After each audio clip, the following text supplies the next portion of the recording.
Hi and welcome to my channel. My name is Erica and I am the Lopsided Crafter. You can find me on all the socials as the Lopsided Crafter. That would be Instagram, Facebook, TikTok. Although I'm not very active on TikTok. I more scroll than place videos. We also have a website, thelopsidedcrafter.com. Thank you so much for stopping by. If you don't mind, please consider hitting the like button and the subscribe button. And don't forget to hit the little bell so that you'll be notified the next time I upload a video. And if you feel so inclined, I would appreciate you leave a comment down below. It helps broadcast the videos out so that people can find them. I know there are not a lot of loom knitting videos out in the world, more tutorials, but not really, use this or use that type of thing. My channel is crocheting, knitting, and loom knitting, and so I want the loom knitters to be able to find my content. And you never know. You may decide, if you are a crocheter, that I might want to loom knit. And if not, and if you just watch the video, that helps too. So thank you so much for supporting my channel by subscribing, hitting the like button, and or commenting. Today I'm going to go over a few what I feel is must-haves for loom knitting. Things that I wish I would have known before I started loom knitting, or things that I have discovered that makes my life as a loom knitter a little bit easier. So I wanted to pass this on to you. If you've been loom knitting a while, you probably already know some of these, and if you think of anything that I did not mention, please put it in the comments below so that other people can take advantage of these tips and tricks from you as well. So, one of the first must-haves for me are stitch markers. You can use different things as stitch markers. You can use different things as stitch markers. One thing that you can use is painter's tape.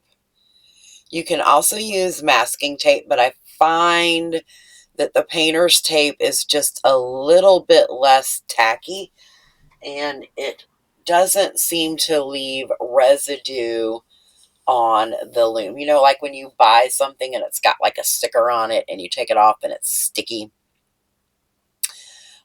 You can clean that off of, say, looms that are plastic with an alcohol wipe. But a loom like this from Cindy Wood Crafts, I haven't tried it, and I don't think that I want to, because this is wood. I don't want to apply an alcohol wipe to that. So I find that the painter's tape works the best. You can also use washi tape, but washi tape doesn't seem to stick to the wooden looms, in my experience as well. So why would you use painter's tape or masking tape? Well, you can put it on around the loom. You can either put it on the top right here, or you can put it down here on the side. And you can do that to mark your pegs off. Say that you have a stitch repeat of 4. You could do 1, 2, 3, 4, make a slash. 1, 2, 3, 4, make a slash, and etc. Or if you are doing, say, a repeat for a rib of knit 2, purl 2, then you could write KK, PP, KK, PP to mark off your stitch repeat. Another thing that you can use for stitch markers are these rubber bands. Now, you can get some of these from the Dollar Tree in a much smaller package, or you can get some like these. I got these from Amazon, and this is what they look like. I tend to, for me personally, just to remember things because of I have ADHD, so I tend to want to do things that correlate with something. So if I have a pearl, I tend to use purple for pearl. That's just the way my brain works, and it makes things a lot easier for me. You can put them on the loom and double wrap them like these right here. Or if you have a stitch repeat, say of 5, then you can pop it over all 5 pegs. I hope you can see that right there. So you can double wrap like this or put them over multiple pegs. Why would you do that? Again, for your stitch repeat, if one particular peg is going to be, say, the first peg in a cable stitch, then you would mark off that peg.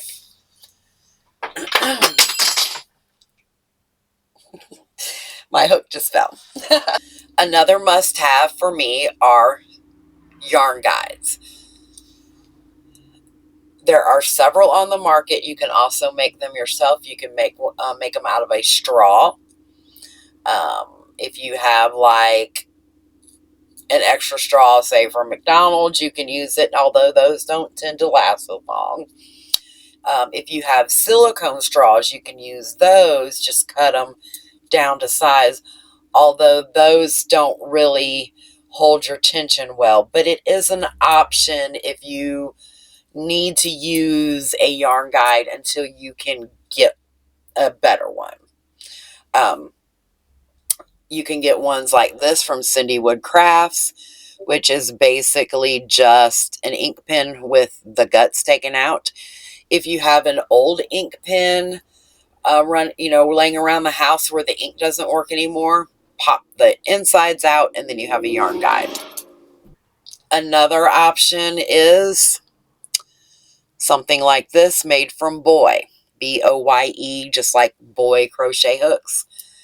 One thing I like about this one is it does come with this little metal guide right here. You can put your yarn right here in that hole. I don't know if you can see that. And then just put it down through the middle and pull it out the bottom, and it will thread your yarn.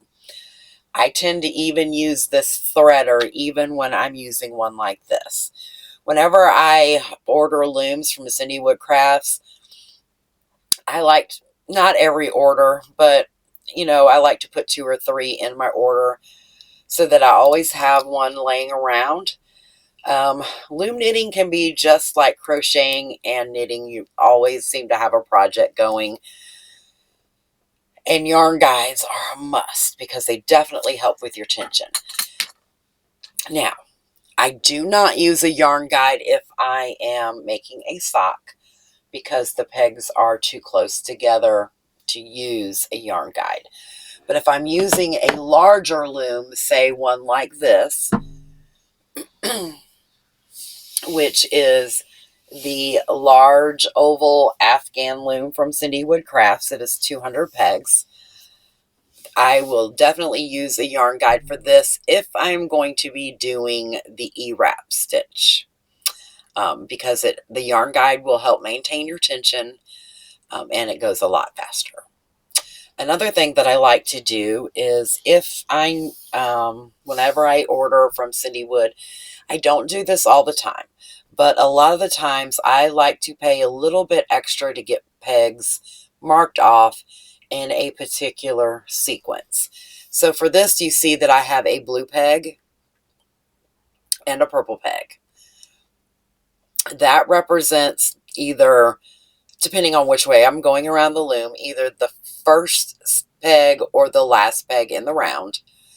And then the pink ones on each side represent just where I would do a border if my project was exactly 200 pegs.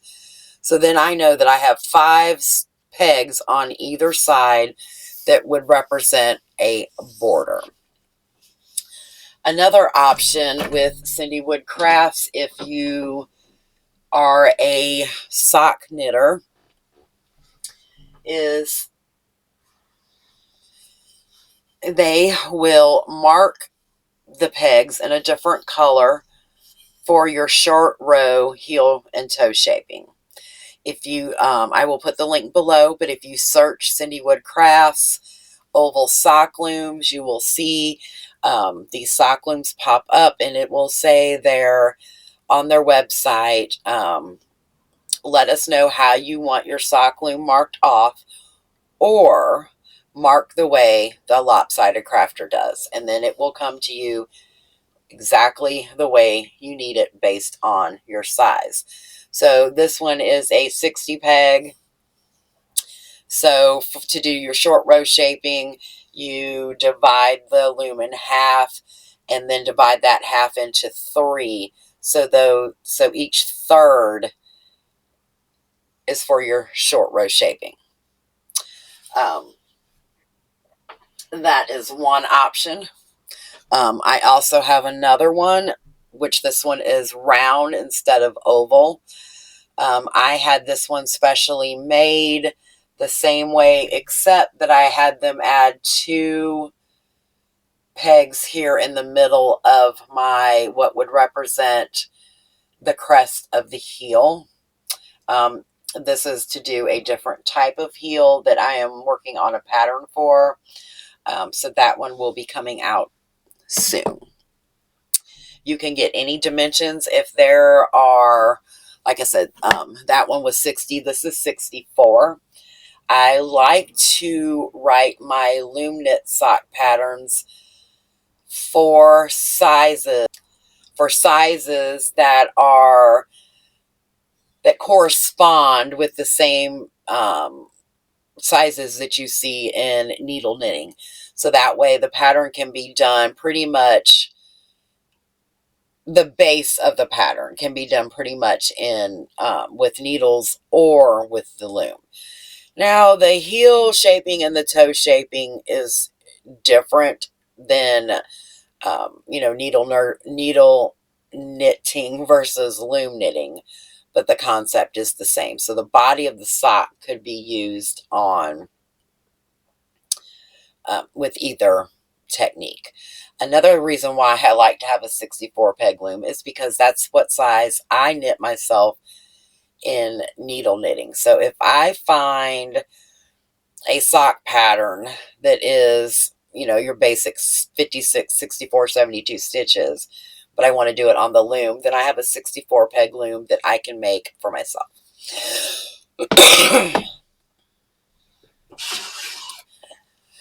Another must-have for me personally is a sock blocker.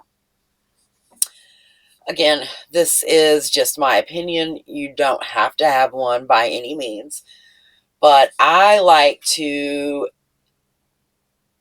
especially with loom knitting, well, I mean, even with needle knitting, I like to pop my socks onto a sock blocker after I'm done working them. The stitches look a little different on needle knitting versus loom knitting once you're done. With loom knitting, because they are stretched out from the loom, you typically need to pull the socks to make the stitches look more uniform. But at the same time, you need to, in my opinion, pop them back onto a blocker, because it helps the stitches relax, but it also makes them expand enough where they're going to sit on your foot correctly.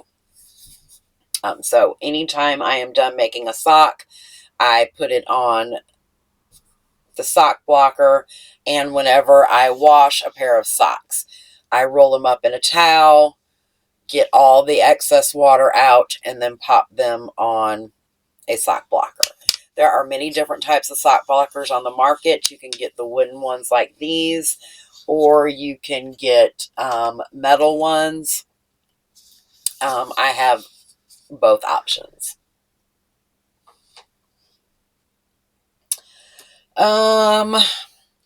Another thing that I find for me is a must is a Lazy Susan.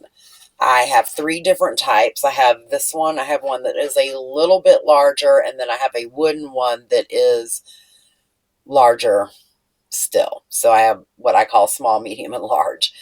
Another thing that I like to do is put a piece of shelf liner, like the foamy kind, on top of the Lazy Susan when I'm working with it. You can pick those up at the Dollar Tree. And then I put my loom on top of it. Now, I wouldn't use it with the large oval loom that I just showed you because obviously it's too big.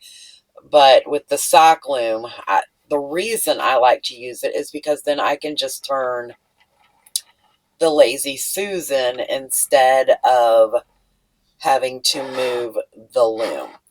There are 2 reasons why I like to use the Lazy Susan. Number 1, I don't like to keep turning this because I don't want to mess up the bottom of the loom. I don't want it to get all scratched and dirty. Number 2, especially for socks, if you have a lot of experience with socks and wool yarns, you will know that a friction will cause the wool to felt. So by continuously turning this, you are creating friction from turning, and it can cause your wool socks to felt. So that's why I like to use the Lazy Susan. If I don't have a Lazy Susan with me, say I'm working on this in the car or something like that, then I tend to set it on my chest and I will like pick it up and turn it. I never turn it on a flat surface because I don't want to felt my yarn. Another thing is a loom tool. Now, the majority of your what I call big box looms, ones that you can buy from the craft stores, come with a loom hook. KB Looms has one in each of their sets. You can get them from Cindywood Crafts whenever you purchase a loom.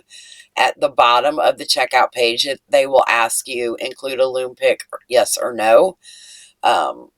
So this is the one that comes from Cindywood Crafts, and it has a little pencil grip on it. There are some larger ones from KB Looms. There are some things that you can use for loom hooks that you wouldn't think of. So I'm going to do a separate video on different items that can be used as a loom hook.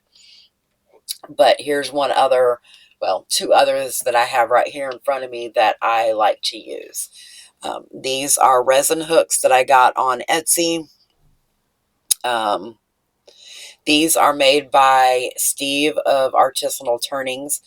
Unfortunately, his Etsy shop is on vacation mode until September because him and his family are selling and buying a new house. So all the stuff that you've got to do with all of that. But these are very well made loom hooks, and I really like those. Another thing that for me is a must, again, personal preference, is some type of storage, especially if you have any of the KB Loom Flexi Looms. Or any looms that have additional pegs in them. So I got this at Michael's. And I actually, what is it? It is actually just, it says it's a storage case. I think it's probably maybe for photos. I'm not 100% sure. But you open it up, and it has these smaller plastic containers in them. So what I like to do is put my KB Loom Flexi pieces in them. So each one of these containers has a different color. Because I have all 3, maybe, is there 4? I don't know. I have them all.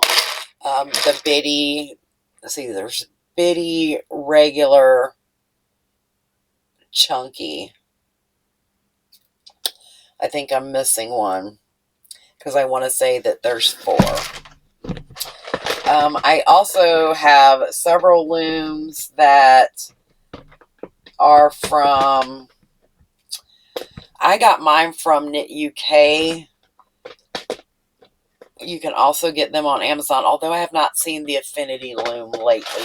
So I need to make another video on all the looms that I have so that you can actually see. But see, this one is for the Affinity loom. So for me, it's just easier to put all these together. And then I have them in this little handy dandy storage case that I just pop right up on my desk. And then whenever I need to do something on the Flexi loom or add pegs here or there, it's right there ready for me. Then I don't have to go fishing. Because behind this wall, this wall behind me, I am in my she shed, and behind this wall, I would not be able to film because it is floor to ceiling yarn and looms and stuff that I just do not have room for, but I have had to have some sort of office space, but I still needed to be able to film. So I have this little wall blocking off everything else. So I think that's probably all the loom knitting tips that I have right now. Again, if you guys can think of anything else that I forgot or did not add, please add it down in the comments so that everybody can benefit. I am going to do a more in-depth video on loom hooks, which ones I like, which ones I don't care for, which ones I use for a particular loom, because believe it or not, some of these loom hooks work better on one type of loom versus another. I know. And yes, you can fall down the rabbit hole of loom knitting just like any other craft. Anyway, thanks for stopping by. Thanks for watching. Please don't forget to hit the like and subscribe button. And until next time, happy looming. Bye.